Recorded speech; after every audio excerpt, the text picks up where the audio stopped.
I love these questions. The SAT does not do enough of these. They're very easy. They give us exactly what we're supposed to be looking for. So yes, they said it's a story. In the story, a young woman named Odalie attends the annual Mardi Gras Carnival where she lives, blah, blah, blah. Okay, this person portrays Odalie as eager to escape the monotony of her everyday life. Eager to escape the monotony of her everyday life. There's a lot of strong words right there. That's what we're aiming for, is eagerness, escaping something. Monotony means something that's very boring.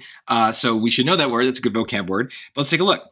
A, Mardi Gras was a tiresome day. Okay, maybe that means monotonous. After all, she sighed, and Tante Louise agreed with her for once. So the only thing I'm missing here is that saying that they're trying to escape it. I don't know. I mean, plus, this is Mardi Gras was tiresome. Is that the same as saying her everyday life is tiresome? I don't know, but this seems to be missing some pieces. I'm not going to eliminate it, but I'd like to see more.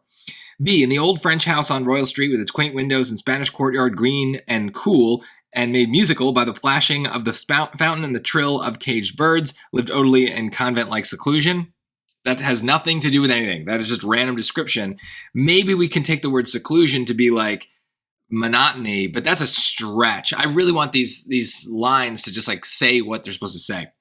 C, when one is shut up in a great French house with a grim, sleepy, I don't know what that word is, tante, and no companions of one's own age, life becomes a dull thing. Dull means monotonous, and one is ready for a new sensation. There's that extra piece that A doesn't have, is eager to escape. You're ready for new sensation? That seems pretty good. Let's look at D, though. It was Mardi Gras day at last, and early through her window, Odalie could hear the jingle of folly bells on the participants' costumes, the tinkle of music, and the echoing of strains of song. Okay, but that's just about the day. It's definitely C. I think a lot of people might pick A because they get something they kind of like and it gets stuck in their head. It's like, this is what I was looking for, and they don't really analyze it or even bother to check the other choices. But C is very obviously correct to me. The question, like I said, gave us things to look for.